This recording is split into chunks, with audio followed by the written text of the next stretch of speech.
Te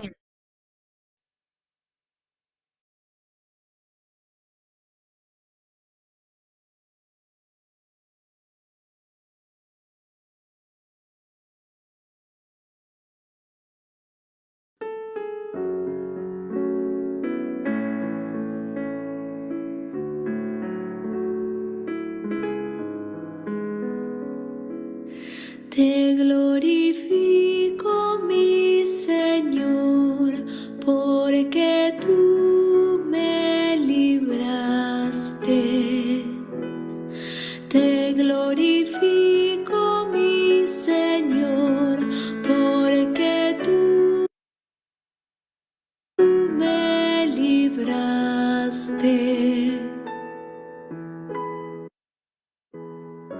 Yo te glorifico, Señor, porque tú me libraste y no quisiste que mis enemigos se rieran de mí.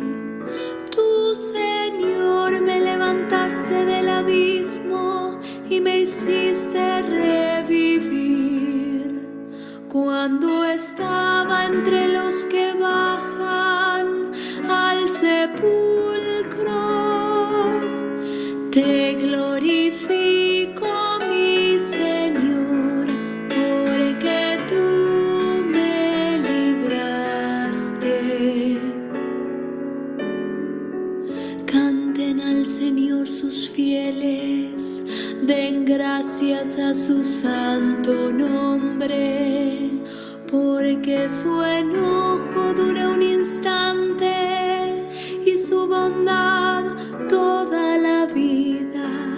Si por la noche se derraman lágrimas, por la mañana renace la alegría.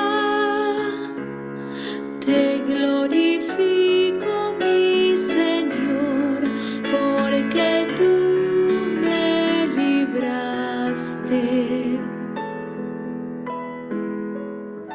Escucha, Señor, ten piedad de mí. Ven a ayudarme, Señor. Tú convertiste mi lamento en júbilo.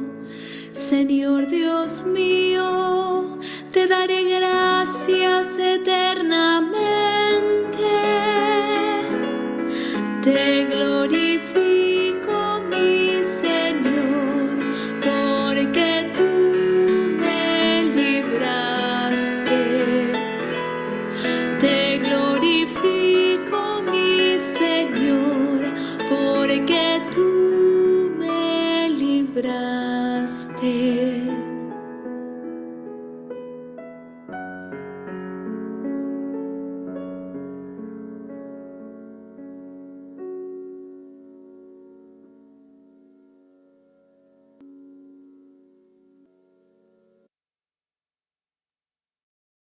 Hola, ¿qué tal? Buenas noches. Nuevamente es un gusto encontrarnos en este espacio virtual para continuar con nuestras clases de Biblia y en el día de hoy, 12 de junio del año 2023, abocados al tema de Hechos de los Apóstoles o los inicios de la Iglesia Cristiana Católica. Agradezco tu presencia puntual a esta cita y deseo te encuentres bien de salud en unión de toda tu familia. Y vamos a comenzar como todos los clases pidiéndole a Jesús y a su Espíritu Santo nos tengan la misericordia de acompañarnos y decimos: oh Espíritu Santo, don de Dios y fuerza de lo alto, fuente de agua brotante de vida eterna, desciende y mora en nuestros corazones. Haznos verdaderos adoradores del Padre. Condúcenos a la plenitud de la verdad y transfórmanos en testigos de Jesús para llevar su nombre hasta los confines de la tierra. Amén.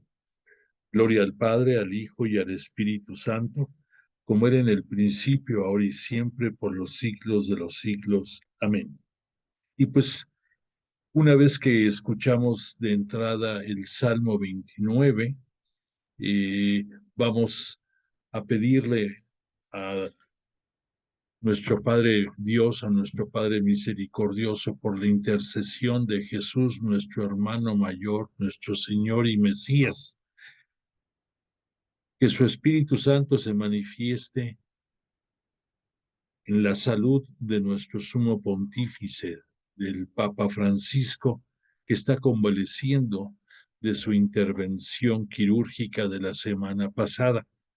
Agradecemos las oraciones que has tenido a bien de hacer por él y su salud, y hoy, en este momento, unidos de corazón, le pedimos salud para los enfermos, para el Papa Francisco y para todos los enfermos del mundo, para todos los que están buscando la salud y muy especialmente para aquellos que desafortunadamente no la encontrarán y abandonarán este mundo el día de hoy. Que Dios tenga misericordia de ellos, que los abrace en los momentos de angustia, de dolor, de partida, y que le tenga la misericordia para llevarlos a la casa del Padre, y los que tengan que ir a purificarse, que sea breve y que puedan tener la confianza y la fe de que pronto estarán en el paraíso, en el reino de Dios, en el reino de los cielos. Que así sea. Bueno, pues retomando nuestro curso, en la semana pasada estuvimos hablando un poco con mayor detenimiento de las tres fases de Hechos de los Apóstoles. Aparentemente avanzamos bastante, pero quiero que la clase de hoy sirva para redondear los puntos finos que no tocamos en la clase pasada y que es importante que los veamos. Te repito, las tres fases de Hechos de los Apóstoles. La primera era que del mandato surgido en el momento de la ascensión del Señor, de Jesús, recordemos que Él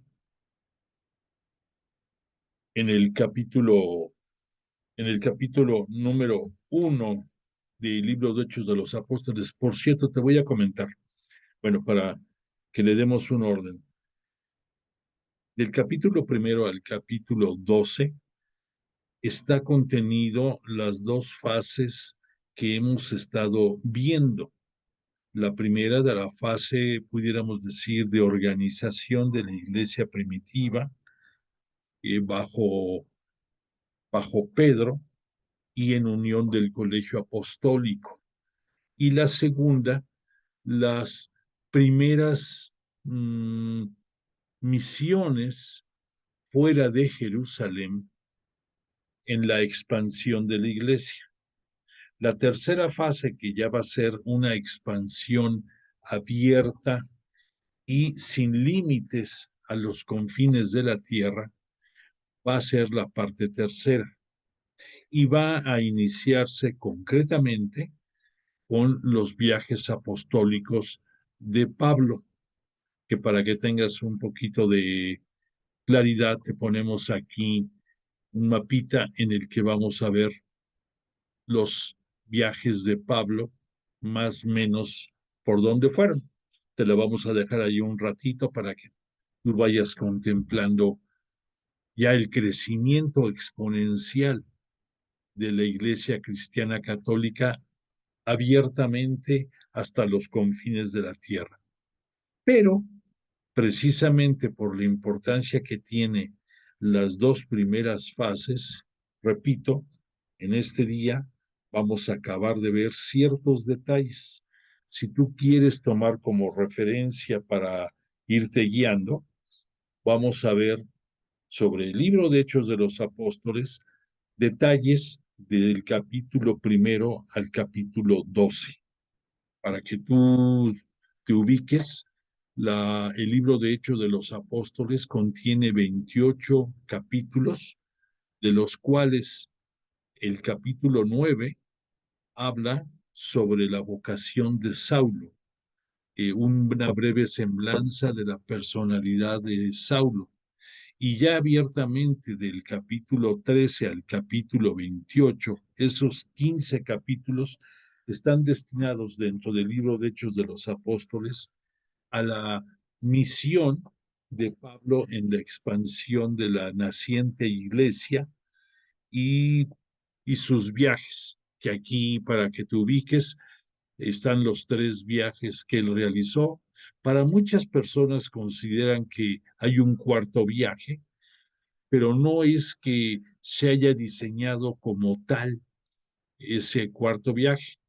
El cuarto viaje fue ya Pablo detenido por las autoridades romanas en su, eh, en su tránsito hacia Roma. Pablo, como los demás apóstoles, no pierden el tiempo y a pesar de que el tránsito en ese cuarto viaje pues ya era como detenido, él encadenado y con todo lo que tú quieras, siguió predicando a los que iban en el barco y a todos los que se fue encontrando en el camino. Esto nos reitera que dentro de los apóstoles, cuando se presentaban fenómenos que podían crear o que crearon caos y que crearon tribulaciones, independientemente de la respuesta al evento en específico, se aprovechaba el tiempo y si había que marcharse del lugar en el que estaban por persecuciones, por asedios, pues lo hacían, pero no dejaban de predicar. Eso es una enseñanza muy fuerte para todos nosotros, que por algo Dios nos dio 2 pies, para que no dejemos de movernos y avancemos. Y que cuando tú sientas, pues, sientas inseguridades, temores, dudas en el lugar en que te encuentres, pues es correcto que busques salidas, pero no que dejes de actuar como un discípulo de Jesús, una discípula de Jesús. No nos debemos de frenar. Bueno, entonces vamos a ver en esta noche, capítulo por capítulo, algunos detalles de refuerzo a lo que hemos estado viendo para ya poder dejar el camino franco, abierto, para dedicarnos a partir de la siguiente clase ya únicamente a los viajes de Pablo. Te quiero nada más redondear esta idea con que Pablo es un fenómeno dentro del Nuevo Testamento. Aquí en Hechos de los Apóstoles, pues te estás dando cuenta que más del 50% del libro está dedicado a la vida y obra de Pablo. En el caso de la Biblia completa, de los 73 libros que la conforman, y concretamente de los 26 libros que integran el Nuevo Testamento, casi el 50% también de los libros de la Biblia son dedicados a Pablo, a sus epístolas, a su vida. Entonces, pues ahora sí que por su propio peso caen las cosas. No quiere decir esto que fuera más importante Pablo sobre la jerarquía de otros de los apóstoles. De ninguna manera. Cada quien tiene su papel dentro de de la, del crecimiento de la iglesia y de la obra de evangelización. Y obviamente será muy Pablo, pero él también tuvo que sujetarse a la autoridad jerárquica de Pedro. ¿Por qué? Pues porque recordemos que Pedro es la piedra sobre la cual Jesús estableció su iglesia.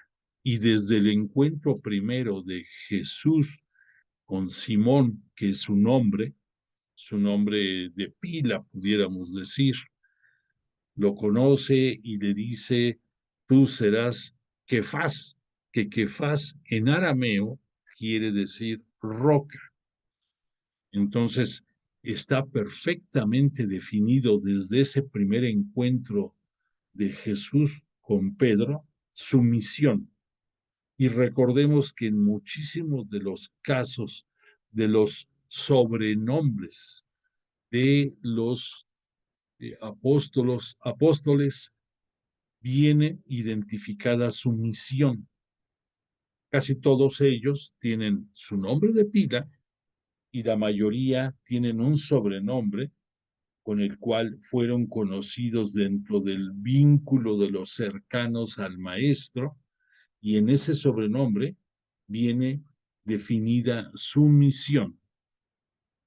Entonces tenemos que dentro del nombre gentilicio, dentro del nombre con el que lo conocemos, recordemos también que en muchos casos está ese nombre compuesto por la línea filial de quién era su padre. Recordemos que en aquellos tiempos no había apellidos como tenemos nosotros. Entonces, muchos de los personajes bíblicos, eh, para empezar, no había demasiados nombres como tenemos ahora. Entonces, hay ciertos nombres que se repiten y no por eso quiere decir que es el mismo personaje. Tenemos que tener cuidado. Te cito, por ejemplo, Ananías. Ananías, en cierto episodio de Hechos de los Apóstoles, es es la persona que queriéndose burlar del Espíritu Santo, no entregó todo el importe de la venta de sus tierras que estaba aportando para el fondo común de la nueva iglesia para atención a las viudas. Hay otro Ananías que en el caso de Pablo le va a dar curación a la ceguera temporal que Cristo le provocó en su encuentro por Damasco. Y hay otros Ananías más o menos hay como 10 diferentes Ananías que en cierto momento aparecerán en algún relato bíblico. Entonces tenemos que tener cuidado. No podemos decir Ananías López o Ananías Pérez, pues no había apellidos. Y también hay nombres que permiten el identificar quién era el padre, pero todos esos nombres casi siempre son con el inicio del nombre B-A-R, Bar. Por ejemplo, Bartolomé. Bartolomé era Bar, hijo de, no de Lomé, sino era de, ay, se me fue ahorita el nombre del filósofo griego Ptolomeo, de Ptolomeo. El nombre de Ptolomeo dentro de los griegos era relativamente común, pero no es Bartolomeo, sino que está adecuado. Pero por citarte, su nombre de Bartolomé quería decir que era hijo de Ptolomeo. Y además de eso, en el caso de Bartolomé, dentro de los apóstoles, era su sobrenombre puesto porque su nombre gentilicio era José. En fin, te comento esto más que nada para que tengas cuidado en que no te confundas en ocasiones, a pesar de que tú veas un mismo nombre, hay que tener cuidado de identificar cuál es su procedencia, porque si no nos podemos confundir. Bueno, dicho lo anterior, vamos a ir recorriendo un poco desde el primer capítulo. Y en el primer capítulo, recordemos que de lo más importante es que Jesús les pide a sus apóstoles, a sus discípulos que están viendo cómo va, cómo se está despidiendo y va haciendo la ascensión al reino de los cielos de Cristo, ya glorificado es Cristo. Entonces, están atentos a sus últimas instrucciones y básicamente las instrucciones más precisas de parte de Jesús de Nazaret a ellos es: no os vayáis de Jerusalén, aguardad la promesa del Padre. Eso referente al envío del Espíritu Santo que en Pentecostés se va a dar. Y después, la otra gran parte de la encomienda es que les dice a sus apóstoles: cuando el Espíritu Santo venga sobre vosotros, recibiréis una fuerza que os hará ser mis testigos en Jerusalén, en toda Judea y Samaria y hasta los confines de la tierra. Aquí es muy importante ver el orden que que Cristo les está dando a los apóstoles. Repito, recibiréis una fuerza que os hará ser mis testigos. Allí, pues ya los está identificando, investidos de la fuerza que el Espíritu Santo les va a dar a cada uno de ellos para transformarlos. Y así como en nuestra oración decimos que nos convierta en testigos y nos transforme, también lo hizo con los apóstoles. Aquí en nuestra oración tú identificas claramente esa transformación que pedimos, pero les cita un orden. Os hará ser mis testigos en Jerusalén, en toda Judea y Samaria y hasta los confines de la tierra. Esto va muy relacionado con la fase 2 del inicio de la iglesia primitiva. Ya citamos que la parte 1 era el poder aterrizar los carismas recibidos por el Espíritu Santo, por un lado. Por otra parte, el afinar el mensaje con el cual Pedro iba a comunicarse. Y cito a Pedro porque en principio solo él lo hizo, ya después los demás apóstoles y hasta otros discípulos de segunda y tercera generación que contribuyeron a la expansión de la iglesia, también van a hacerlo. Entonces había que definir, y ya hablamos que ese sustento en sus discursos será el querigma, la muerte y resurrección de Jesús como parte número 1.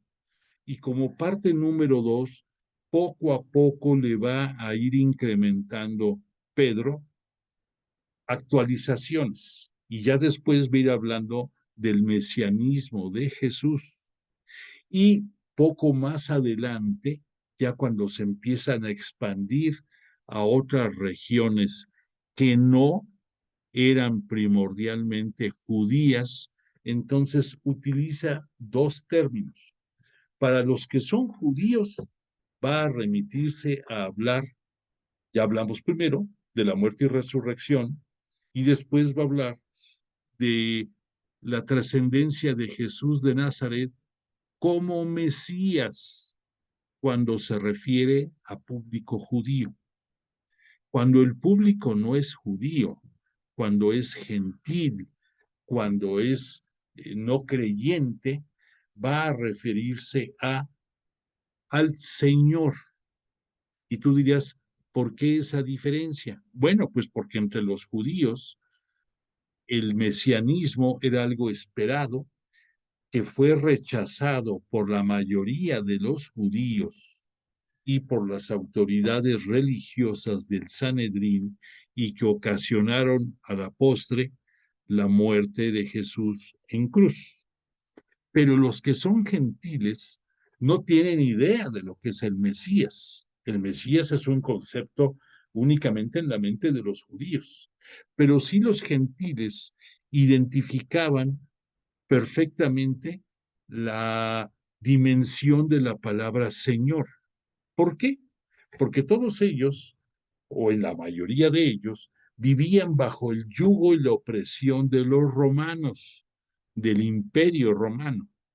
Y el César o el emperador era reconocido como el Señor, o sea, dándole la mayor potestad dentro del terreno material, y en algunos casos lo identificaban hasta como si fuera el representante de Dios en la tierra. Así lo veían, como una deidad superior. Entonces, para los que son gentiles o no creyentes que van a formar parte de la nueva iglesia cristiana católica, el hablarles de Jesús como el Señor tenía un sentido más apropiado. Esto es consecuencia de la influencia griega, porque los griegos era, independientemente de que estaban todos bajo el poder de los romanos, pero los romanos eran muy hábiles. Entonces ellos se manejaban de una manera en que ponían a incondicionales de ellos y no por fuerza tenían que ser romanos en diferentes partes. Caso concreto, Herodes y su familia, su descendencia, ellos no eran romanos, eran judíos y sin embargo estaban al frente del poder dentro de Jerusalén y otros lugares. Y lo mismo pasaba en otros lugares fuera del territorio de Israel. Pero la cultura griega tenía una penetración profunda dentro de todo ese mundo conocido. Y es tanta que aún hasta nuestros días seguimos teniendo una influencia muy fuerte de la cultura griega y utilizamos muchas palabras y utilizamos muchos eh, conceptos que heredamos de la cultura griega. Y por esa razón entenderás perfectamente el por qué los judíos, dentro del asedio que tuvieron y de las invasiones de muchos imperios, y que luego los obligó a ser deportados en algunos casos, o a ser extraditados, o si tú quieres, en términos actuales, tuvieron que ser migrantes hacia otros lugares, tuvieron, entonces no dejaban de tener simpatía por la religión judía, muchísimos de ellos, pero con la influencia griega.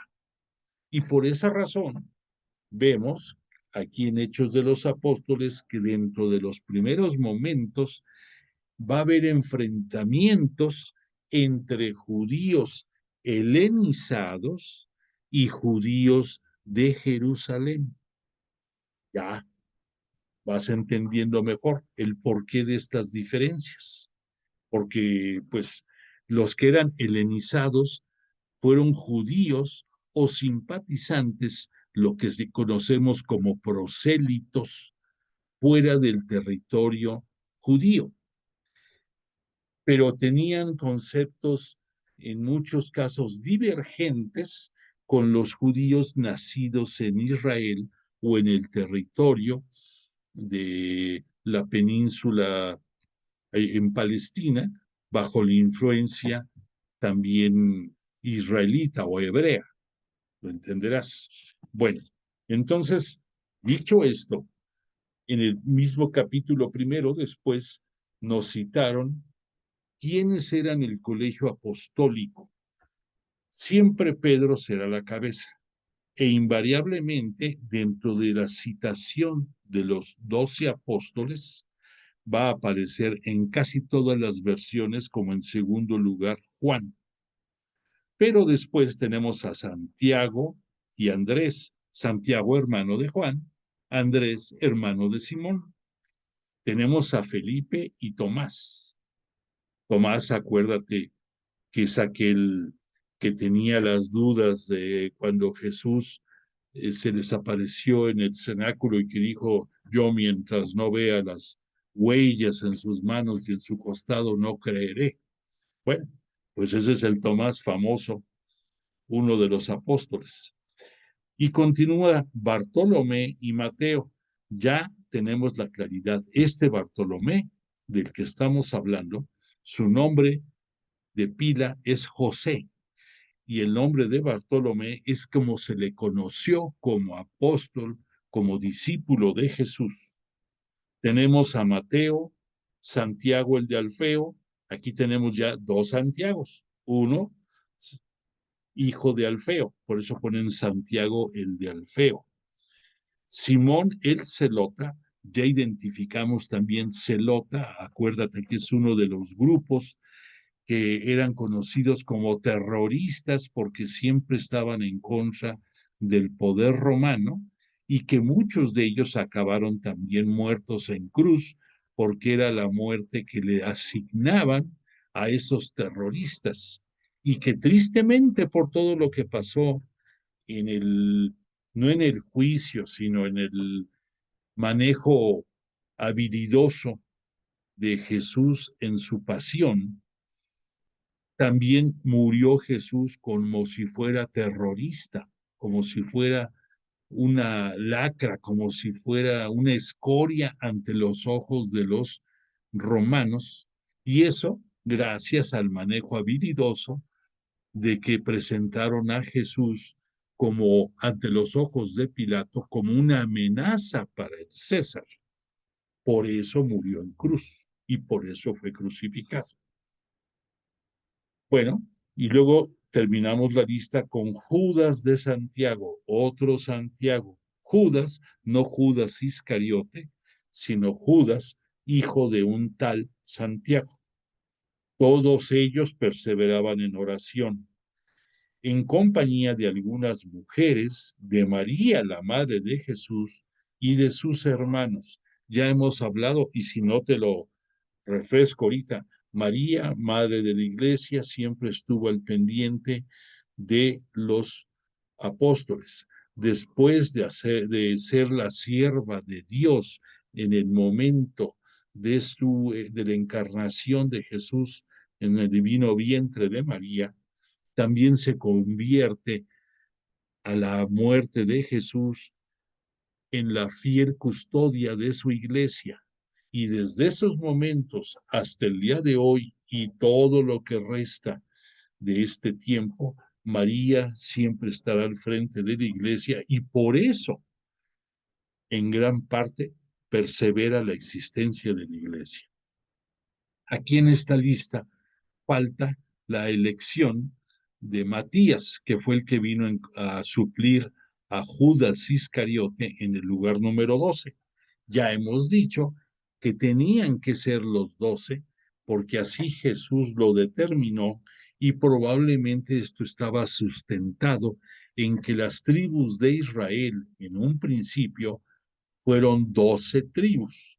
Y no es casualidad que sus apóstoles sobre los que se sostiene la iglesia a la cabeza de Pedro sean 12.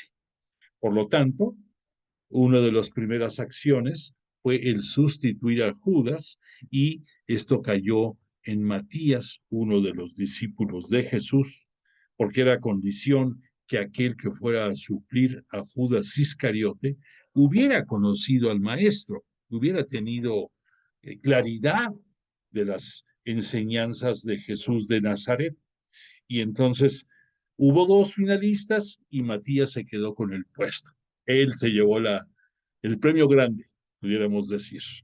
Bueno, entonces, después de esto, ya en el capítulo segundo, fue el capítulo dedicado a Pentecostés. Ya hemos hablado bastante de esto y únicamente quiero recalcar ahorita que Pentecostés, para que nos quede, para que nos ubiquemos en el contexto de la nueva iglesia, es la antítesis de lo que fue el episodio de Babel.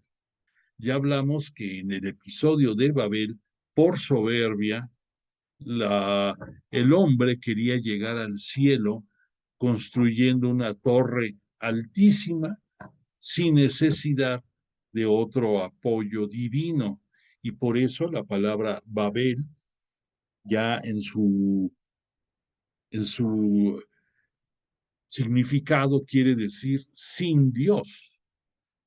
Y la consecuencia de este atrevimiento, fue el que Dios, Yahvé, para los judíos de aquel tiempo, confundió los idiomas de todos los que trabajaban en la obra y ya no había entendimiento para poder seguir. Y en Pentecostés, dentro de los carismas que el Espíritu Santo derrama sobre los apóstoles, hemos hablado de que les da don de lenguas y que ese don de lenguas, independientemente de poder expresarse sin que ellos lo provocaran en términos de otras lenguas que no conocían, también significaba que pudieran ser comprendidos por personas que no dominaban ni el arameo ni el hebreo, pero que el Espíritu Santo permitía que ese idioma fuera común, así como hoy en día no importa si los que integramos la iglesia, la nueva iglesia, el nuevo pueblo de Israel, perdóname, pero luego la, este, las alergias me pegan duro, disculpan, ¿eh? Pero aquí tengo con qué, gracias. Pero, pero entonces, perdón, en este Pentecostés, ese don de lenguas es uno de los signos más representativos de ese acontecimiento, y gracias a eso, decíamos, como antítesis de Babel, aquí se identifican todos los apóstoles con los oyentes, con los escuchas, fueran judíos o no judíos, fueran gentiles o de otra nacionalidad, hubo oportunidad de entenderse. Hoy en día, nosotros ya en una iglesia diseminada en muchísimas partes del globo terráqueo y en el cual hablamos distintos idiomas, muchos, no el mismo, tenemos un lenguaje común que tú debes de identificar, el idioma del amor, el idioma que Jesús nos vino a enseñar, Jesús de Nazaret, con su palabra y con sus obras. Entonces, si tú vas a algún lugar, ¿qué te diré? No vayamos tan lejos. Cuando son ceremoniales en la Plaza de San Pedro, en que hay gentes de muchas latitudes y hablando distintos idiomas, ¿qué es lo que nos une a todos? Pues el amor. Y entendemos perfectamente todo, porque ese idioma es supremo, está por encima de cualquier glosolalia o de cualquier léxico. Entonces, no dejemos de practicarlo. Recuerda que Jesús nos encomendó siempre que los dos mandamientos son amar a Dios sobre todas las cosas, y el significado profundo de esto es que solo a Él le rindas adoración. ¿Por qué? Porque en aquellos tiempos, todavía como consecuencia del politeísmo y de muchas cosas, para muchos podían tener muchos dioses. En un principio, el sentido de esto era que pudieras tú creer en Perico de los Palotes si tú quieres, pero solamente a Yahvé Dios le debías de rendir adoración. Ya con el paso del tiempo se ha depurado todo esto y nosotros ya sabemos perfectamente que hay un solo Dios y que a Él le merece toda nuestra gloria, toda nuestra adoración y toda nuestra alabanza. Pero ese era el sentido inicial de ese mandamiento. Y poco antes de que Jesús se fuera de este mundo, desde cuando fue la cena del Jueves Santo, ahí fue cuando nos dijo, les doy un nuevo mandamiento, que amen a su prójimo como yo los amo a ustedes. Menudo, menudo encargo nos hizo, ¿no? Se oye muy fácil, pero ¿a qué trabajo cuesta? Pero si logramos hacerlo, nos convertimos en verdaderos testigos de Jesús, en donde decimos que el Espíritu Santo se nos nota. Y cuando eso se da, pues hacemos maravillas. Bueno, eso fue con referencia al capítulo número 2. Después hablamos que ya Pedro, ahí lleno de parresía, lleno de valor, habla a toda la multitud que se había congregado fuera del cenáculo por el ruido, el ruaj que se despertó cuando fue el evento, y entonces ahí con valentía les habla de que Jesús muerto ha resucitado y punto, ahí no se mete a más problemas, y entonces nada más decía un breve extracto: israelitas, escuchad estas palabras. Jesús el Nazoreo, hombre acreditado por Dios ante vosotros, con milagros, prodigios y signos que Dios realizó entre vosotros por medio de él. Esto es muy importante, o sea, es Dios el que actuó a través de Jesús. Como vosotros mismos sabéis, fue entregado según el determinado designio y previo conocimiento de Dios. Vosotros lo matasteis clavándole en la cruz por manos de unos impíos. No dice por manos de ustedes, cita por unos impíos, pero Dios lo resucitó, librándolo de los lazos del Hades. Ya hemos dicho que Hades es en griego, Sheol es en hebreo, y significa el lugar de los muertos, no el infierno, sino el lugar al que van los muertos.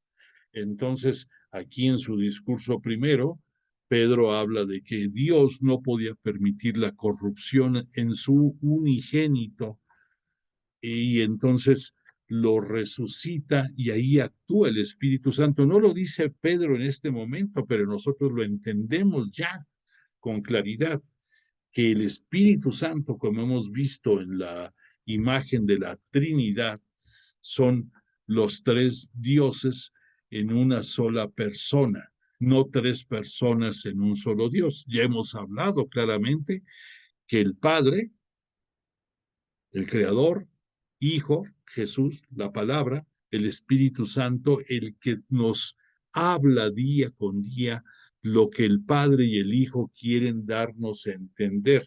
Ya hemos dicho en términos coloquiales que el Espíritu Santo es una especie de pegamento que une los conceptos que Dios Padre y Dios Hijo nos están haciendo llegar mediante Dios Espíritu Santo. O sea que la Santísima Trinidad opera día con día y se nos hace presente, que tenemos que saberlo escuchar e interpretar y actuar en consecuencia.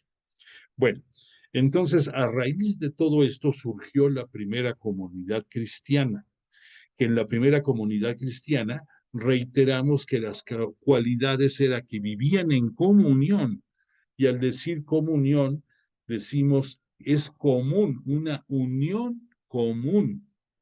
Eso quiere decir comunión.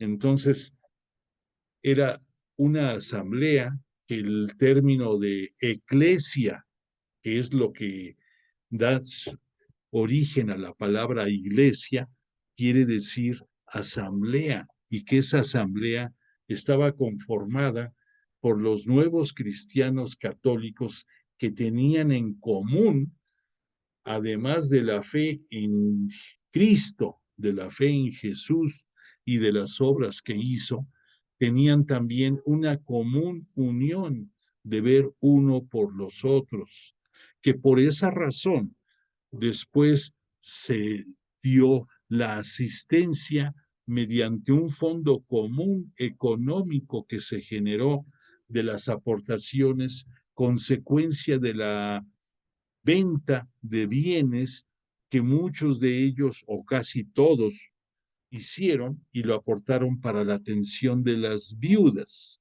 Recordemos que las viudas dentro del judaísmo eran unas tristes personas desamparadas y casi condenadas a andar mendigando, porque esas viudas, si no tenían hijos, eran unas sombras dentro de la sociedad judía, y ni quien las pelara.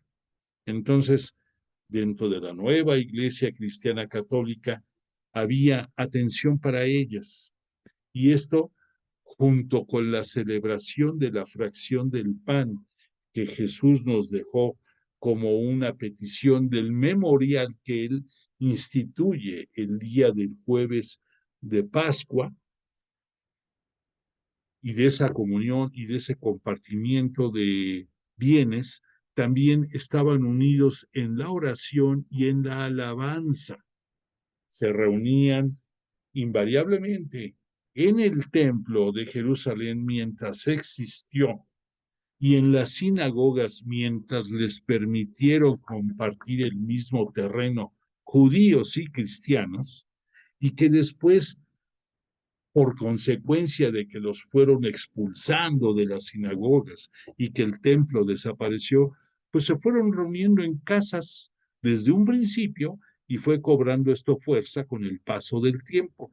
Ya después se irán haciendo los lugares específicos para rendir culto y alabanza a Dios y a Jesús del unigénito a través de la peticiones por medio del Espíritu Santo en todo el mundo. Pero así nació las primeras comunidades cristianas.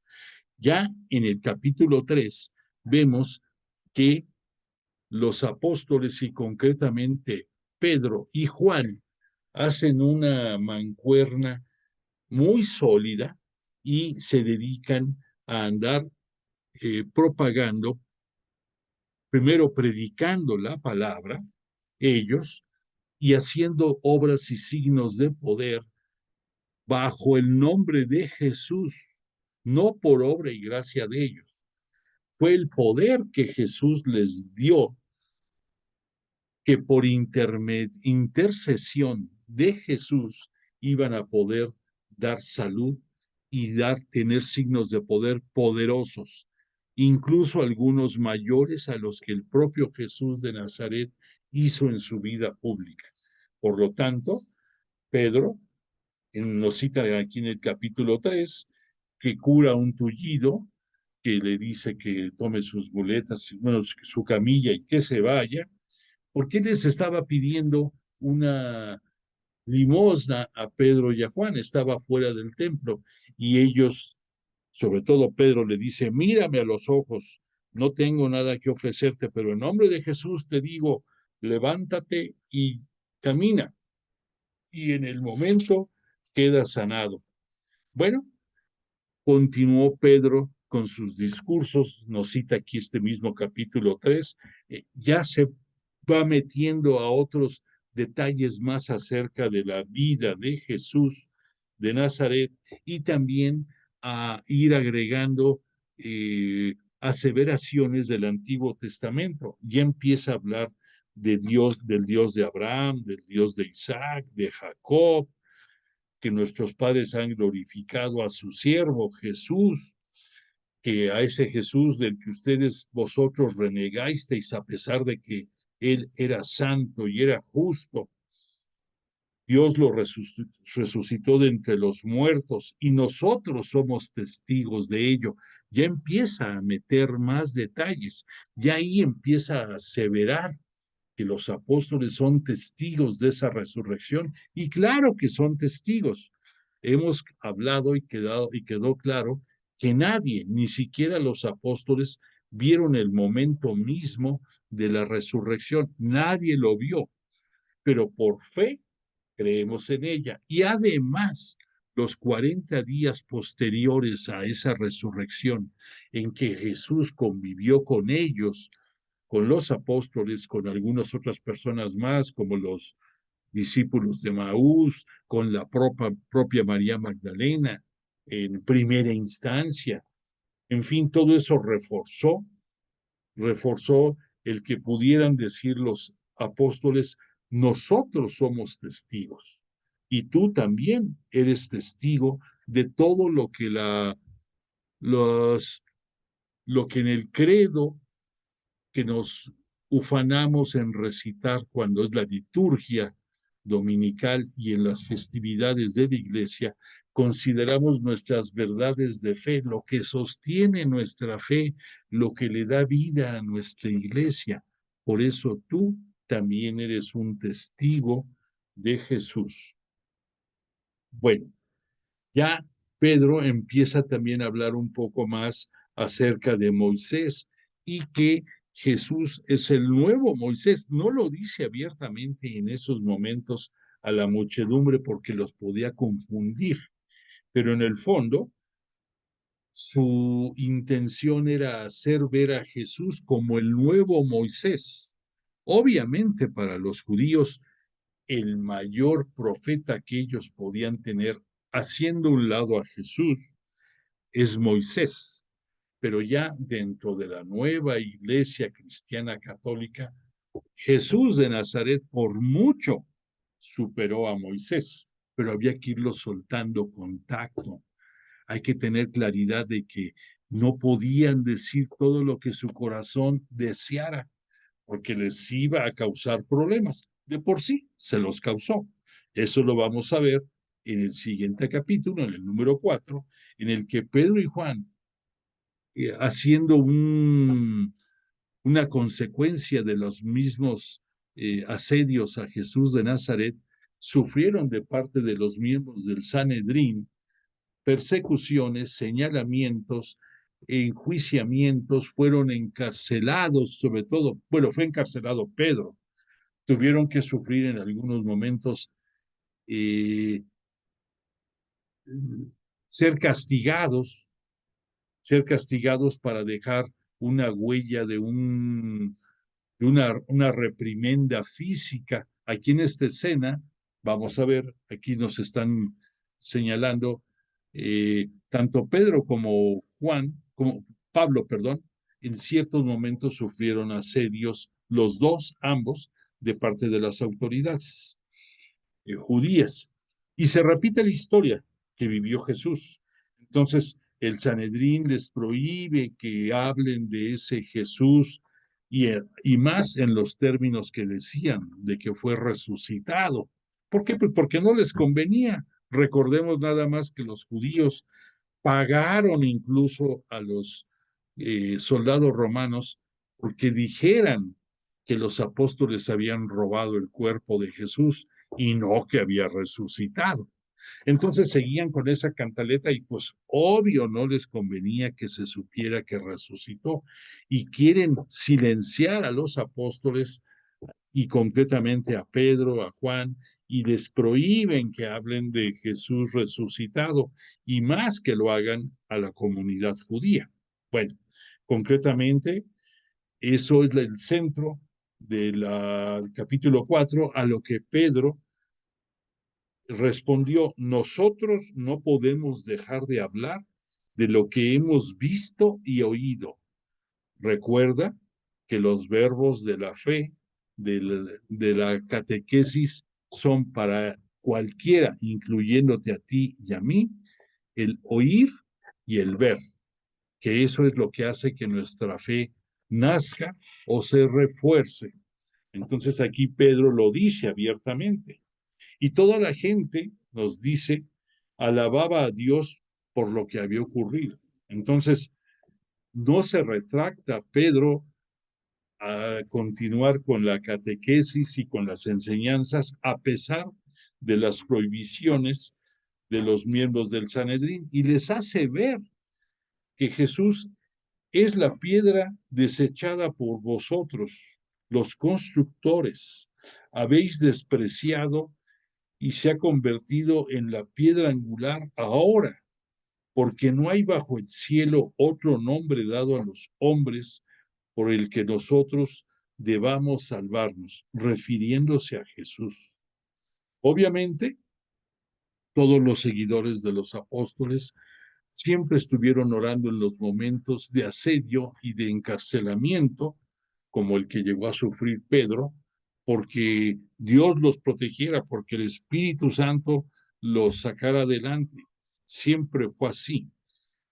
Bueno, ya con esto queda casi cerrado el capítulo 4. Nada más, aquí nos cita, dentro de la importancia que este Bernabé va a cobrar en el desempeño de Hechos de los Apóstoles. Bernabé, que su nombre de pila era José, fue el primero que vendió sus propiedades y que entregó el dinero para atención a las viudas. Sobre todo, aquí también se hila que este Bernabé, su origen, él nació en Chipre, que era una población importante, también bajo dominio romano, por supuesto, pero él simpatizaba por lo mismo mucho con los judíos helenistas, que los judíos helenistas, recordemos, eran los que habían nacido en Chipre, Antioquía y otras poblaciones que no eran dentro del territorio de Israel. Bueno, entonces él comienza su labor dentro de Hechos de los Apóstoles, siendo el primero que dona el producto de la venta de sus propiedades. En el capítulo 5 nos hablan del fraude que Ananías y su esposa Zafira quisieron hacer ante la persona de Pedro y que esto, nos citan, les ocasionó la muerte.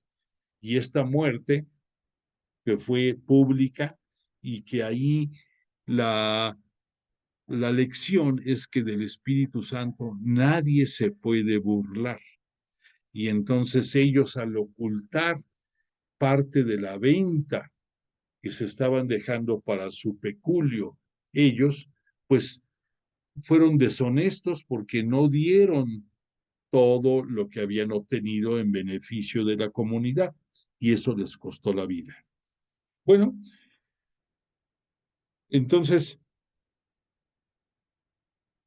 cuando Pedro, ya a consecuencia de toda su labor, pasaba ya en las comunidades, decían que la propia sombra de Pedro protegía y hacía signos de poder y curaciones entre gente necesitada. O sea, iba creciendo tanto en fe como en arrojo, como en sus capacidades de signos de poder y, muy importante, de supervisión de los lugares a los cuales iba creciendo la nueva iglesia.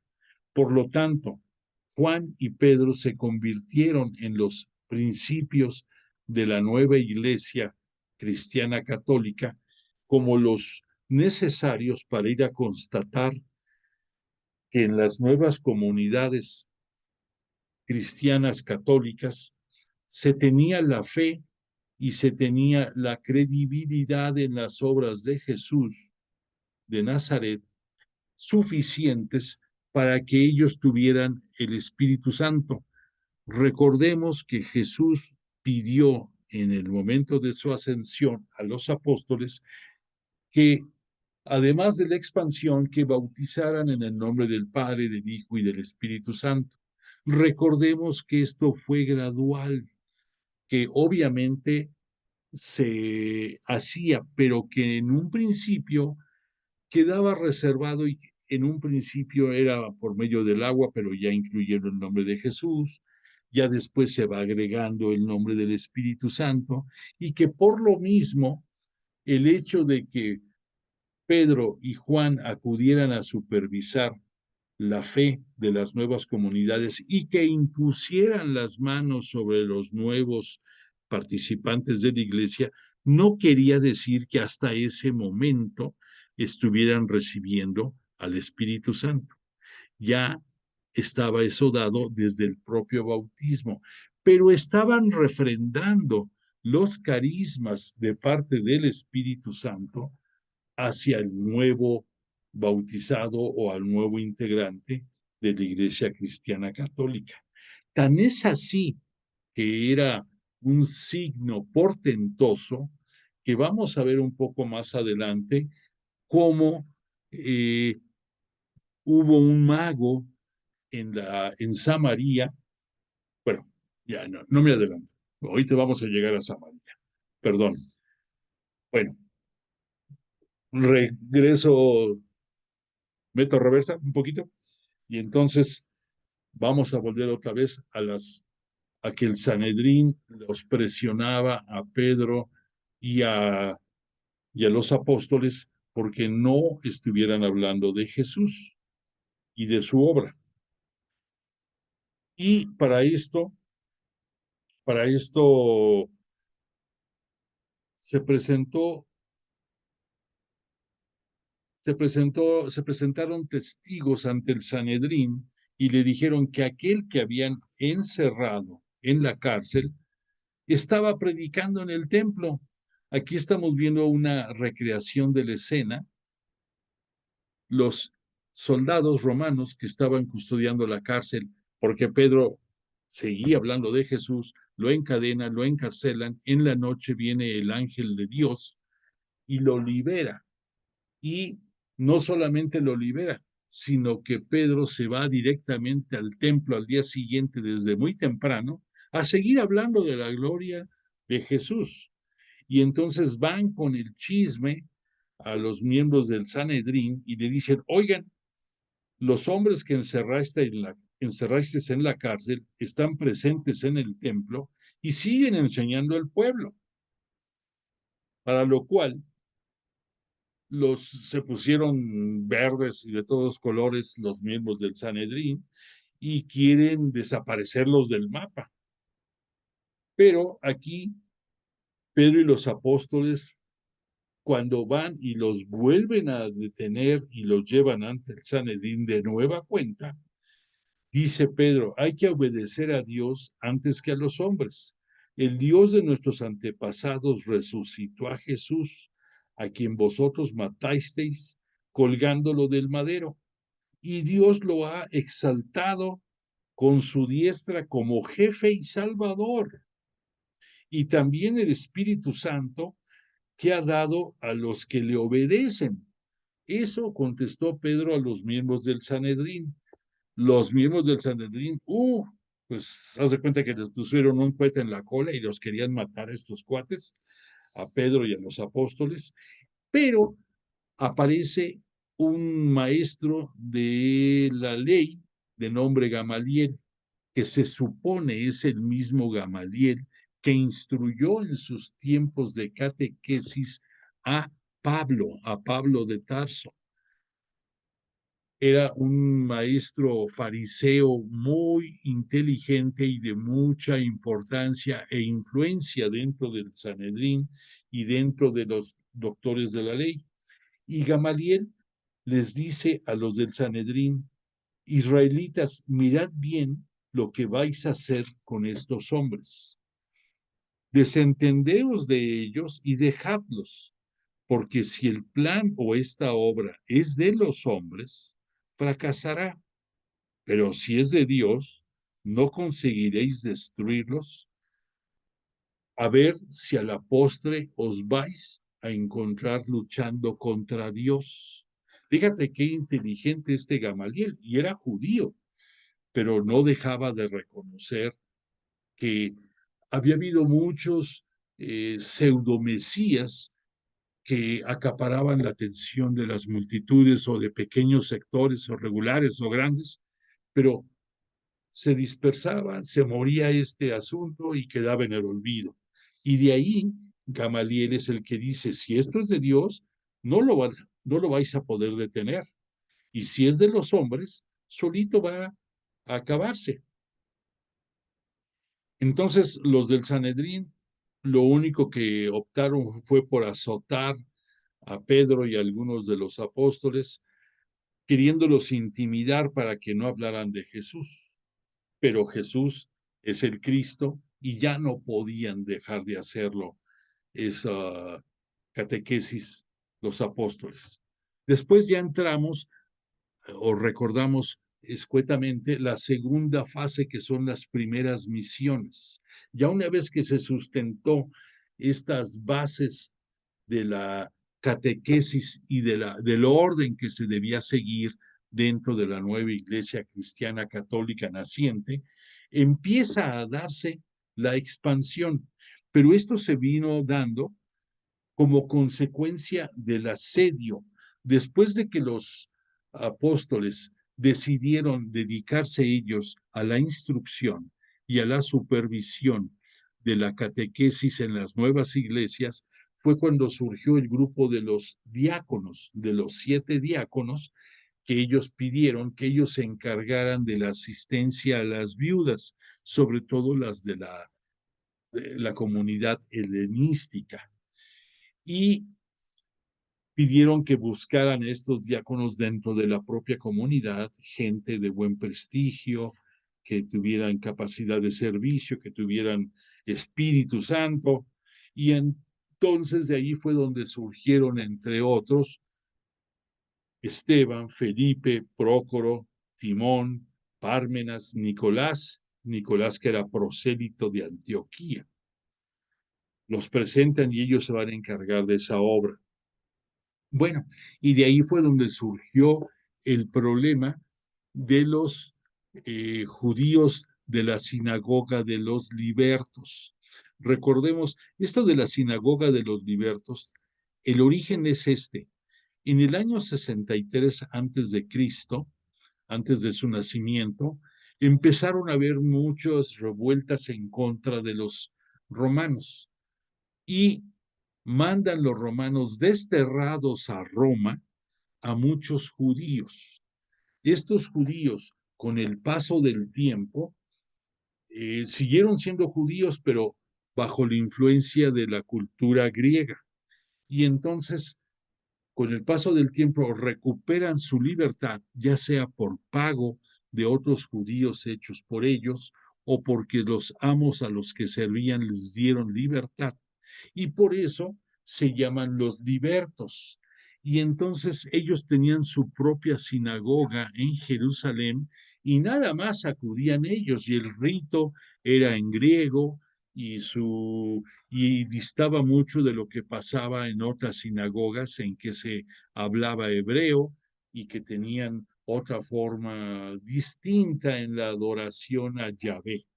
Bueno, de estos libertos es donde surgió el enfrentamiento con Esteban, que Esteban, recurriendo un poco a lo que pasó con Jesús, también les mostró con pelos y pestañas, como dijéramos ahora, toda la historia de la salvación desde Abraham hasta Jesús mismo, y sobre todo deteniéndose mucho en Moisés.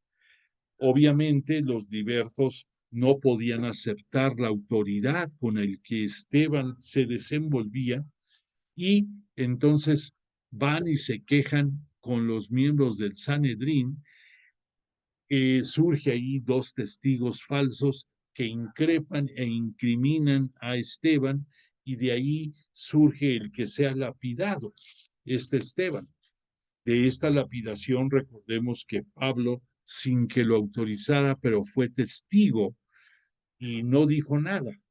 Y entonces esto forma parte de del capítulo 7 y 8 de Hechos de los Apóstoles. A raíz de esto empiezan a ser asediados. Entonces muere Esteban, es el primer mártir de la Iglesia Cristiana Católica. Felipe se va hacia Samaria. En el camino encuentra a un eunuco etíope, le habla de Jesús, le habla también de las escrituras, aquí tenemos a Felipe, y a fin de cuentas lo bautiza y se presume que este eunuco etíope con el paso del tiempo va a ser un propagador de la fe de Jesús en Etiopía. La Etiopía de la que estamos hablando no es la que tú conoces ahorita como Etiopía, es una población que en aquel tiempo se llamaba Kush y estaba junto a Egipto, pero al caso es el mismo. Bueno, después Felipe se va a Samaria, ahí funda, pudiéramos decir, o refunda, bueno, funda la Iglesia Cristiana Católica, ahí van Pedro y Juan a constatar de que todo está bien, ahí imponen manos a muchos de los nuevos cristianos, y ahí es en donde aparece este mago Simón, que sorprendido por lo que lograban con la imposición de manos, quiere comprar. ¿Cómo le hacen para él poder también imponer manos y pasarle carismas a mucha gente? Allí Pedro le dice que ganas de querer comprar eso será la fuente de su condenación, porque no se puede lucrar con el Espíritu Santo, que se arrepienta de lo que dice y que dé testimonio de Jesús y del Señor. Hasta ahí las cosas. Bueno, ya después, nada más por citar, en el capítulo 9, nos los vamos a brincar porque ya es entrar en cómo era Pablo. No tiene caso que ahondemos en lo que vamos a ver ya más de fondo en la próxima clase. Bueno, refrendando los signos de poder en Pedro, Pedro curó a muchas personas, es más, revivió a una buena cristiana que se llamaba, le decían Dorcas, que quiere decir Gacela, que su nombre correcto era Tabitá. Murió, ella era una gran mecenas de las obras de la nueva iglesia, y Pedro es enterado y va y la revive. Bueno, después de esto, lo más relevante ya en el capítulo 10, Pedro acude a la casa del centurión romano Cornelio.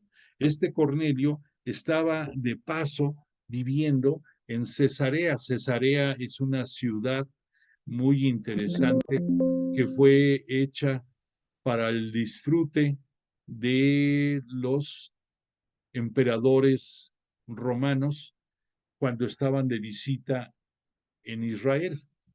Estaba junto al mar. Aquí está, aquí mira, podemos ubicar, a ver si aquí está Cesarea. Bueno, allí estaba Cornelio, y Pedro estaba en Jope, que está aquí en la parte sur.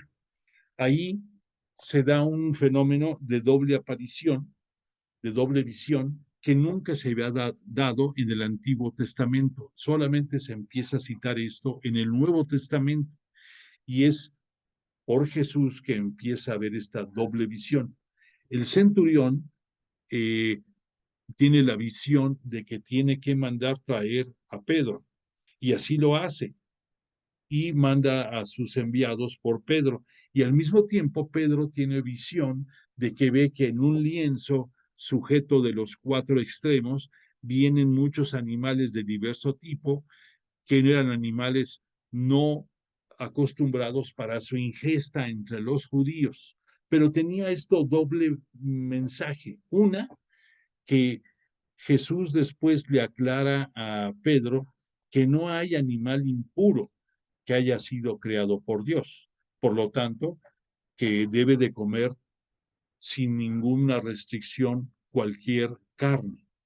Pero también lleva el mensaje de que ese lienzo atado en las cuatro puntas nos habla de que el número 4 es el mundo, y que al tener toda una serie de animales de todo tipo, es una representación que la iglesia ya está lista, la nueva iglesia, para abrirse de capa a quien sea, a cualquier gentil, a cualquier no creyente.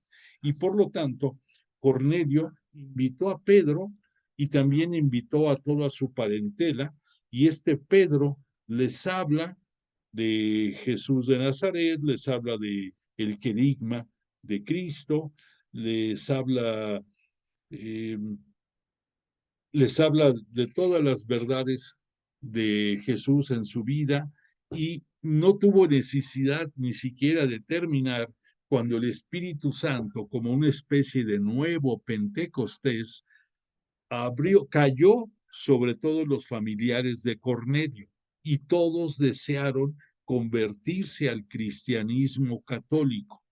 Entonces, Pedro los bautizó y se quedó unos días más en casa de Cornelio como su invitado. Entonces, ahí es de donde surge por primera ocasión, y es a través de Pedro, el crecimiento de la Iglesia Cristiana Católica hacia los gentiles, hacia los no creyentes, y a través de este evento en casa de Cornelio se dio. Entonces, después de esto, en el capítulo 11, nos citan que todo esto llegó a oídos de la comunidad cristiana católica de Jerusalén y se molestan porque Pedro, como cualquier otro judío, había causado escándalo al entrar a la casa de un no judío. Seguían pensando en muchas cosas como judíos y que había comido con ellos y que todo lo que ya hemos hablado.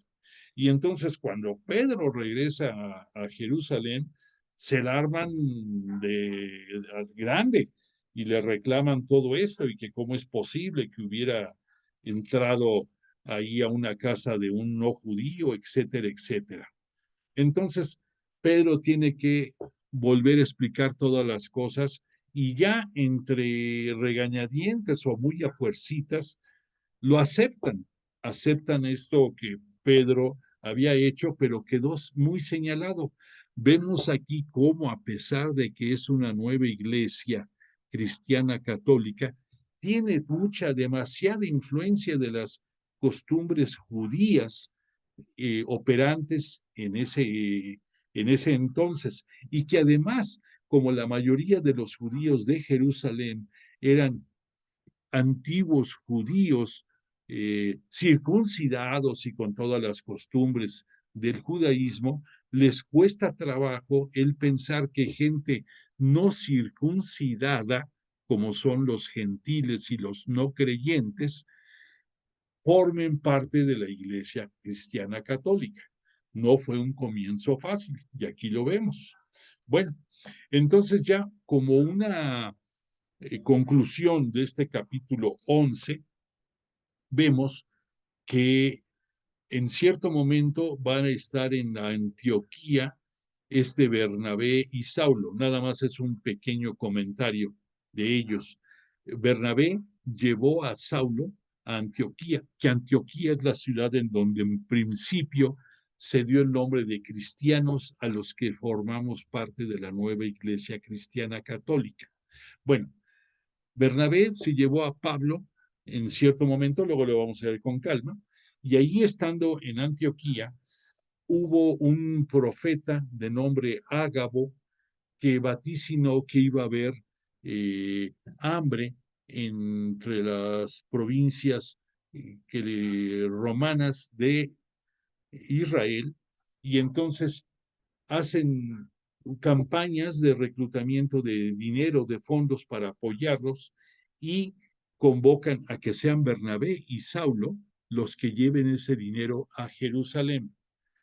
Y entonces esto lo van a hacer ellos, van a entregárselo a los presbíteros ahí en Jerusalén, y va a servir para que por segunda ocasión Pablo se entreviste con Pedro y aclaren algunos puntos que lo vamos a ver ya con más profundidad en su momento.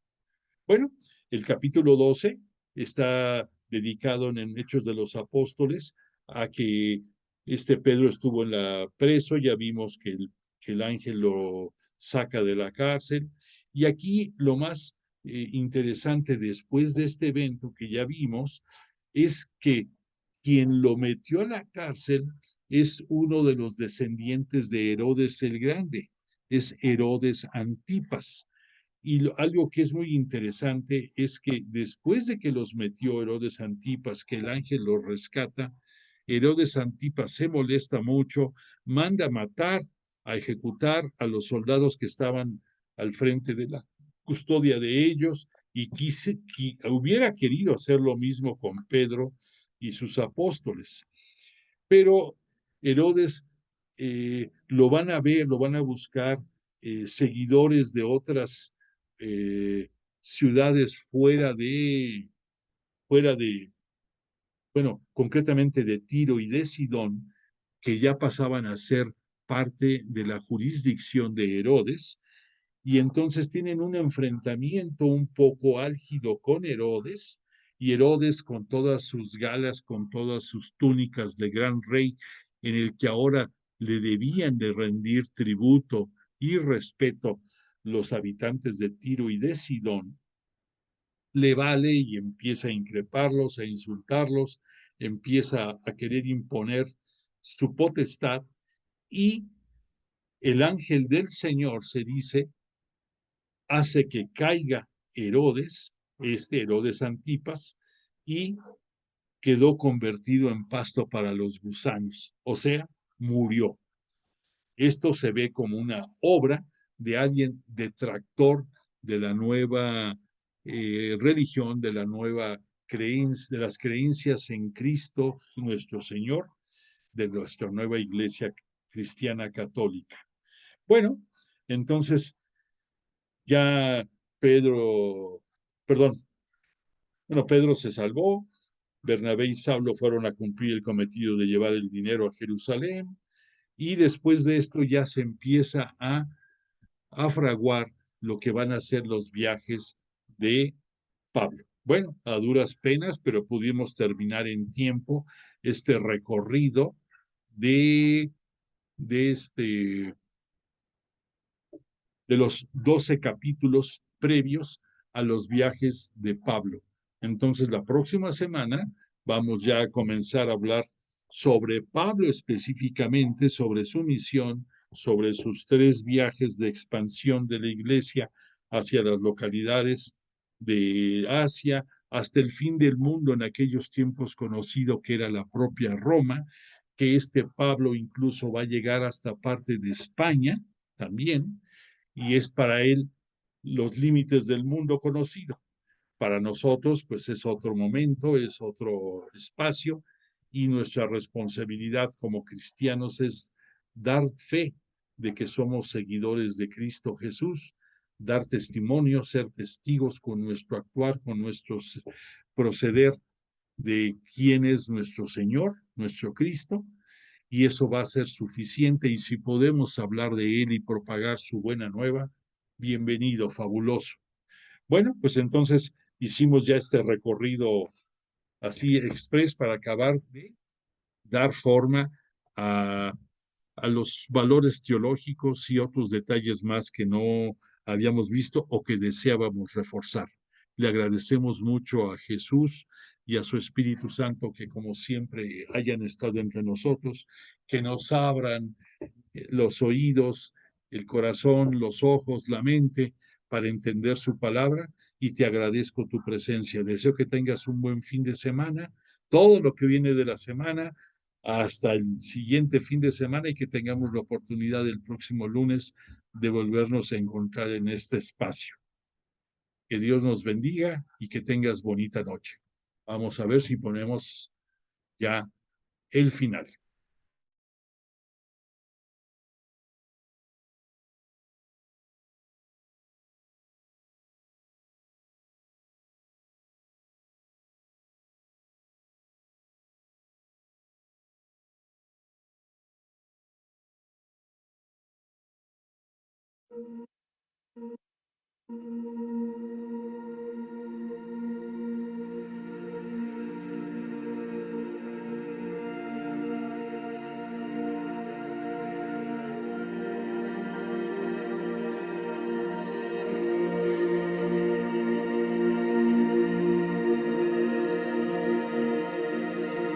Qué bien se está aquí en tu presencia,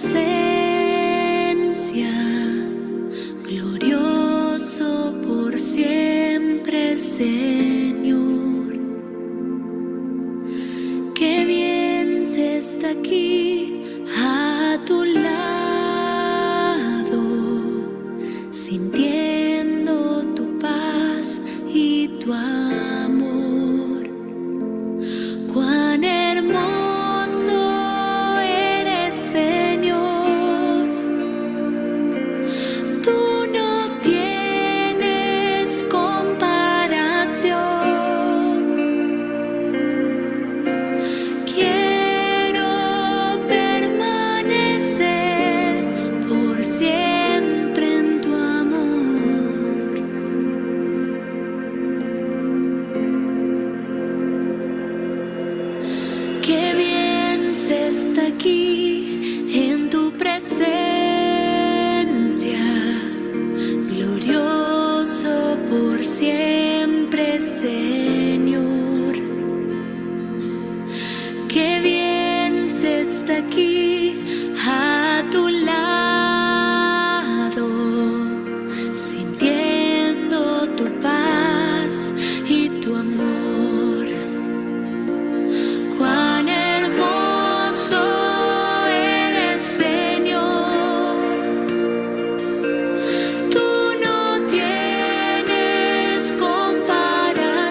está aquí en tu presencia.